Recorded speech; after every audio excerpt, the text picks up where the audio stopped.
We have finally found you. Well, the technicalities of just doing some of these virtual interviews, but we appreciate Wanjiku Dhiga. Thank you so much for creating time to be with us. How are you? I'm fine, thank you. How are you? I'm good. Asante Sana once again. You know, the reason why we have you here is because of the great things that you're doing, in society for yourself. And, at such a tender age, I would say. We're just about to appreciate and celebrate the International Youth Day. That is just days to. By Monday, we'll be doing this. And the theme is on, from clicks to progress. Youth digital pathways for sustainable development.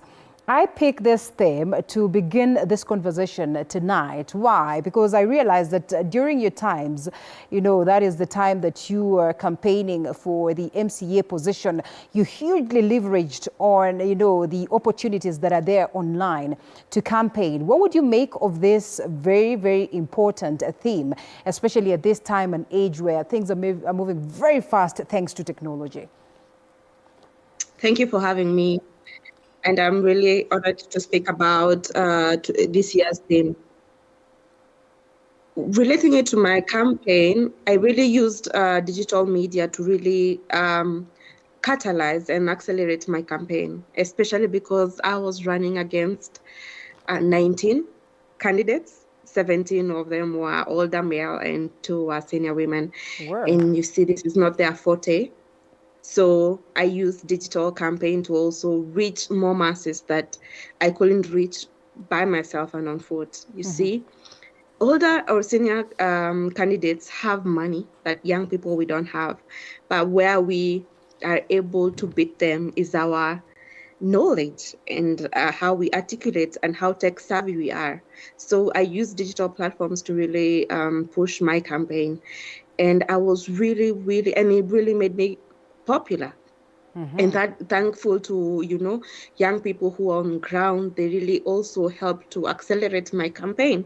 So this year's theme, Youth Digital Pathways for Sustainable Development, speaks to also inclusive democracies.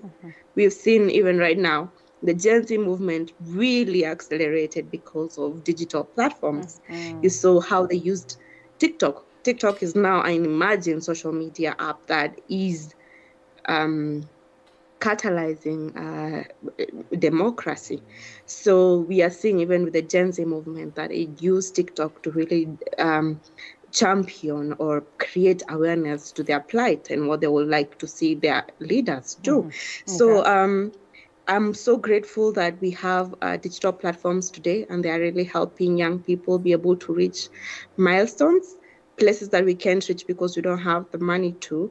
We're able to reach, and we are heard. And we've seen even the president even accepting to come on X and speak to young people, address young people. So this year's theme is in tandem with where Kenya is at today. Would you say we're a proud lot, looking at just, what it is that you've talked about and basically the strides that we have made, that when it comes to Monday, we'll be celebrating because indeed we have done great as a people, as the youth, and that most of the opportunities that we talk about, in regards to youth, just capturing them and running with them and making the best of their lives we have? Yes, absolutely. It's a time to be very proud of what the Kenyan youth is doing using the social media space. Although, yes, I agree that we have a bit, black ducks here and there, black swans here and there. Some people use social media spaces to really troll, abuse people. We've had some instances where takusalimia, which has been very famous lately. But it's a very special moment for us to celebrate where we are at. And I will talk about the work that has gone into monetizing youthful digital spaces. And the other day I saw Meta now in Kenya is now starting to monetize. Young people can be able to monetize Meta. We have YouTube monetizing and giving young people money. So now accelerating and catalyzing this space. And I'm asking the president, he spoke about, having Wi-Fi spots across the country so that young people can be able to have e-commerce and trading, getting into government bonds and securities and exchange, securities Okay. exchange, but also let's be very worried about, we have cyber security policies and data that has come out. We also now even have a data commissioner, which is a great step for us. So it shows that we are moving with the global spaces, because with digital spaces, we are a very small village, even at global level. So it's important for us young people to keep on harnessing the power and this of digital media. For example, myself, I wouldn't be who I am today if it wasn't being very intentional about how I'm engaging on online spaces. So for me, it's also to encourage young people to not just use the space to really troll people, but to use it meaningfully, to engage and connect with people who are in the same space with you. For me, and connect with people who are within the democracy space, within people who are implementing sustainable, development goals. So be very intentional about how you're communicating with other people on online spaces. All right, let's come to you now. And it is one thing to be a communications person. It is another to have a bias on gender communication. What inspired you, journey to this? What inspired your decision to have a bias, especially on gender communication? That's a very interesting question. Thank you. I'm very passionate about women's rights, and I didn't go to school to study gender. I went to school to study communications. I graduated from Daystar University at master's level for communications for development. So I used my specialty, my expertise in communications to speak on the women's rights issues. So I used my expertise and combined it with my passion, and was able now to communicate for women's rights. I also specialize about, young people, especially young women. I speak towards the marginalization that occurs for young women who participate in political spaces and leadership. So what I do is to use my communication to do better advocacy and create awareness on the issues that affect young women in these spaces. So it's about intentionality, really. Yes. Yes, and it's a good intention, I would say. And we have seen very many ladies as well as men coming out to champion for, the vulnerable in society. You are very particular. You say you are a feminist politician. And we appreciate the feminists because of the great things that they do for us as ladies. But just how much does this open the doors for you, or how much is it a barrier to some of the things that you wish to, access, or some of the doors that you wish to access, or some of the things that you wish to get? Because we are at a point where, yes, we celebrate empowerment of the ladies, but equally the boy child kind of feels like, we're doing so much of this to a point where it disadvantages them. Yes, I appreciate that question. It's such an emerging, trending topic in our communities today. Where's the place of the boy child? And I want just to applaud the former CS for Gender, Honorable Aisha Jumwa, and she played a crucial pillar to the gender ministry, and that is on male engagement. And male engagement is so important when we speak about feminism, because it is about also looping them in and letting them really understand what feminism is about. And feminism is a topic that has really been misunderstood. And we have practicing feminists who are on their own journey, because feminism is a journey, and I respect every person who's on this journey, because we are all on different spectrum of the gender of feminism, and ideally feminism really advocates for equity for both genders, and it's not about what gender I have, so that I can be able to access positions, I can access opportunities. It's about my qualification and my merit. So for me as a feminist politician, I am so particular about this, because I push for equity. And that's what I tell people. I'm a politician who pushes for equity. So therefore, if you vote for me, really, I'm going to champion for equity for both genders. Ideally and honestly, it's not when I go to a rally, I will pick a mic and say I'm a feminist politician. Really, no, hey, that might, italeta hitlaf kidogo, but on places where I'm able to really articulate better, I will say that I'm a feminist politician. But on ground, really, I'm just a local politician who's pushing for young people's opportunities and young people's opportunities to lead. And especially right now with Gen Z coming up, I'm so happy, especially as being a late millennial. I've really taken part in conscientizing young people about the importance of being politically aware. And now that young people are here, it's time for us to really push them to register as voters so that 2027 we can have the representations that we young people want to see. And I think I'll be really ideal because now I will push for both genders, for equity, for opportunities that cut across, both skilled and unskilled young people. All right, brilliant. Here we are, and I'm glad that you highlight that you meet lots of audiences, especially when you're trying to advocate and push for, the rights of not just the women, but, both genders, but of importance, the youth and hereabout. What are some of the challenges, or perhaps what are some of the positives you'd highlight in terms of this journey? Because then you constantly are at it, beyond the fact that perhaps you probably put your bid or tried your bid that is for the MCA position.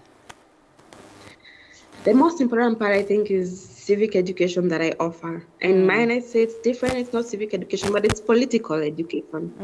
I think a lot of people need to have political education because, a lot of people don't understand that a personal is political. Okay. But at this juncture, it's that Kenya has started realizing that the personal is political, that whatever I do, every day that I wake up, every day that I interact with fellow Kenyans, it's political. So for me, one of the greatest moments when I interact or from the opportunity of running for office is offering political education to my fellow Kenyans. And let me tell you the truth. Kenyans love engaging. Any minute that you just have your own reflector, you're walking around speaking to people, they will give you time to listen to you. And you will have an opportunity to really engage with them, talk to them about, budget processing at county level, talk to them about Constitution of Kenya. Let them know that they can download the Constitution app and have it in their app, in their phone. So really being able to offer political education to my fellow Kenyans has been the biggest and most proudest moment for me. And also letting them know that young people are very, very aware. And above all, they're very smart and very involved in the leadership of their country. For example, let me say, I'm going back to Mau Mau. Mau Mau are young people. Kenyatta was very young when he was leading the Mau Mau. And we are showing that even we young people are on the front line in liberation for our country. And it's such a proud moment also for our parents to see young people taking up the mantle of leadership and moving and carrying on with it. Now, what we want to see is them trusting young blood to lead the country, not just listen to us, but, trusting us by voting us in so that we can be able to lead the country to a better vision. You see, we have 2030 and 2030 is almost here, 2030 vision. Now we can also create another vision that we can channel and take Kenya towards it. I'm glad that you highlight some of these concerns that we have, say for you as youth and as well as women in terms of just, climbing the ladder to the levels of position. Politics can easily be mistaken for, the only element of leadership, but we all agree that there are numerous elements of leadership. What are some of the challenges perhaps you have faced as an individual in terms of just trying to get into leadership positions? That element of saying that, well, there's minimal trust for leadership that is by the youth, minimal trust for women, sometimes fought by fellow women. Another challenge that I say I would meet is the, technology facilitated gender-based violence. I mean, if you look at social media channels for women who are in leadership, you can see how much trolled they are For example, myself, I was hacked off my social media. My Facebook was my most powerful tool. I had over 13,000 following. And every day when I came out of my campaign trail, every day I'll get a notification from Meta that somebody tried to access my account. And no matter how much I tried to secure my account, I was hacked off. So you find that people are able to even hack you off your social media because you are powerful on that platform. And we don't get the necessary support that we should get as female leaders, female politicians, and Meta should really look into it. And also, let's talk about the sexualization that comes on social media. I know we've seen Rachel Shebesh go through it. We see Karen Nyamu go through it.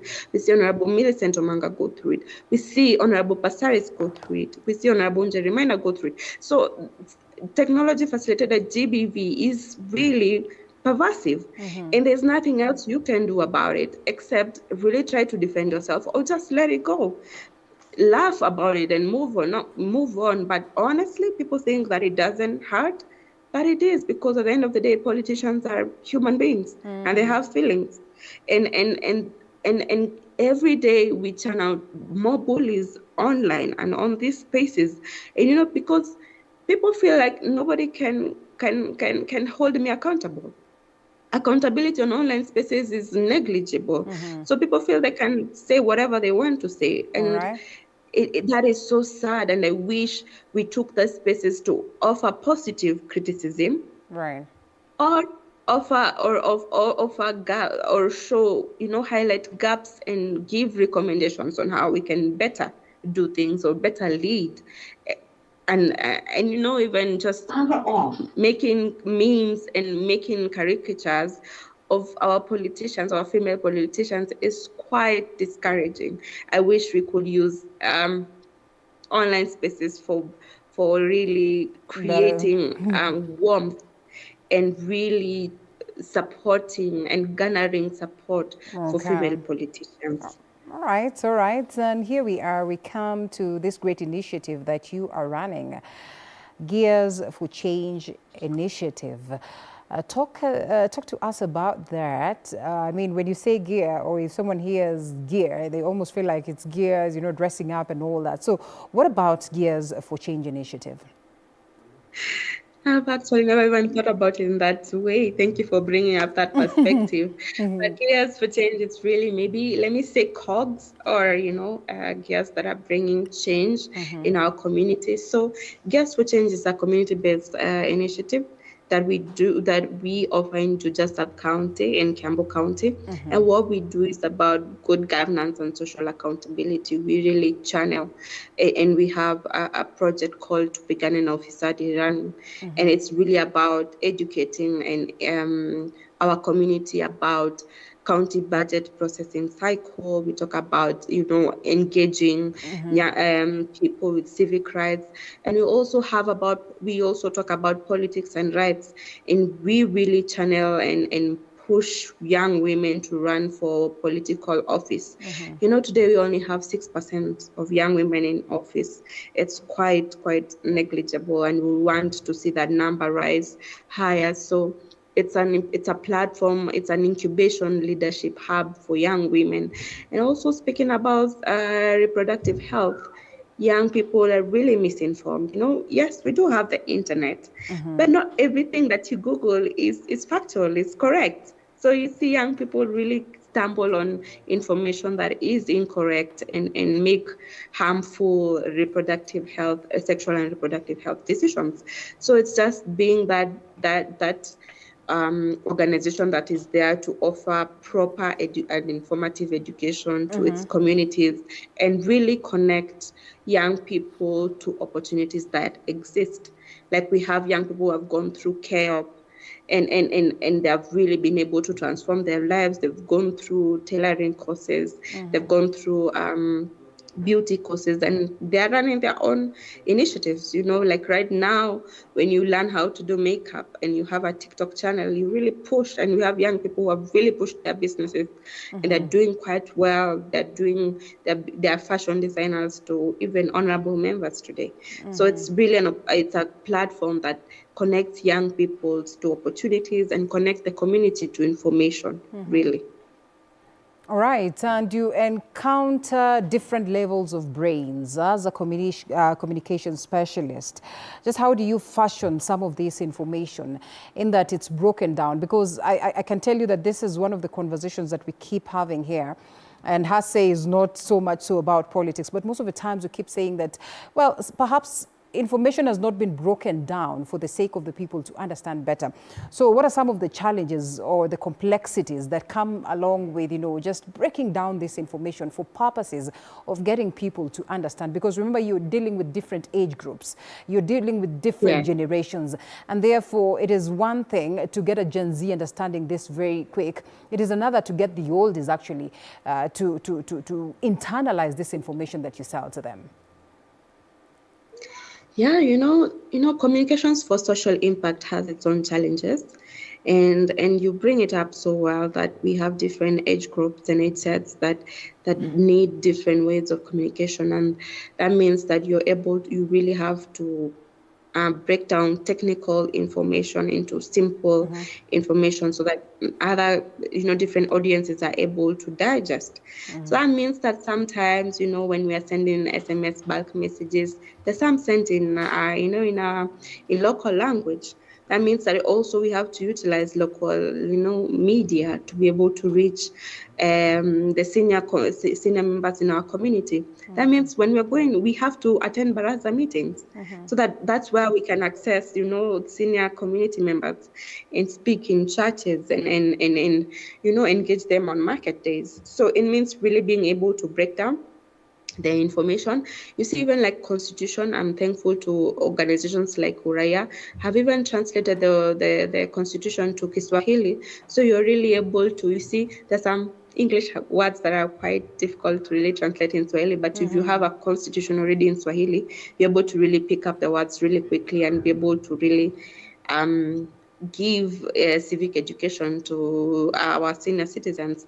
So it's really being able to communicate in a language that is easier for them, both local language and Swahili, and reach them where they exist.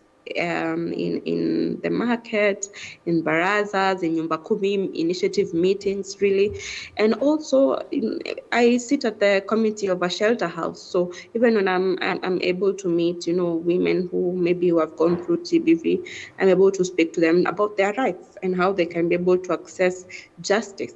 So it must be done in a language that they can understand. All right, you spoke about criticism. As we come to a close, what would you tell this young woman in Kenya who looks up to you, as a role model, and equally that one who perhaps would not see so much sense in what it is that you do? Because then, of course, I know we are running away from that space where we'd say the place of the woman is in the kitchen, who does not understand how this young 32-year-old wants to battle it out with 19 other contestants. How is it that she's managing all these activities? And perhaps just doing life as should be, parting if need be, getting to a space where you have family and taking care of that, if need be. As we close. Well, honestly, it's not really a walk in the park, but I'm not saying that it's not doable. It's really doable. I say that we must show up for ourselves. We have no other option, because when laws are made, when policies are made, we are left out because we're not on the table. We're not on the table to make or contribute towards these policies. So we have to go and be on the table. And honestly, it's not that hard, really. I know you're capable. You've gone through school. You've gone through, you are skilled in your capacity. So you're able to really show up and represent. And knowledge is really everywhere today. So apply for conferences that you see online, because we young people are tech savvy. So please jump on opportunities that you see online, apply for conferences, apply for mentorships that are available online, so that you can be able to build your capacity to be able to represent fellow young women and fellow young people. It has its ups and downs, but it really is rewarding, because there are moments where we make really great wins. Like, for example, we campaigned for the Parliament wanted to reduce the sex consent age from 18 to 16, and we really refused that, and we went and challenged it, and it remained at 18. So there are really good wins out here, and now we are fighting for the two-thirds gender principle. And we're asking you, please come and support us. We need to ensure that this journey has to be fulfilled. And President Ruto said that he's going to put the two-third gender rule in action. And we need to put the pressure, keep the pressure. So please join us in this fight so that we can be able to see it home. And we see more youthful women, younger women's faces in leadership positions. Beautiful. Thank you so much for speaking to us, Wanjiku, albeit for a short time. It's always a pleasure listening to these messages of hope and assurance that indeed the future is bright. And of course, before then, let me wish you a great International Week, International Youth Day come Monday, and always keep at it.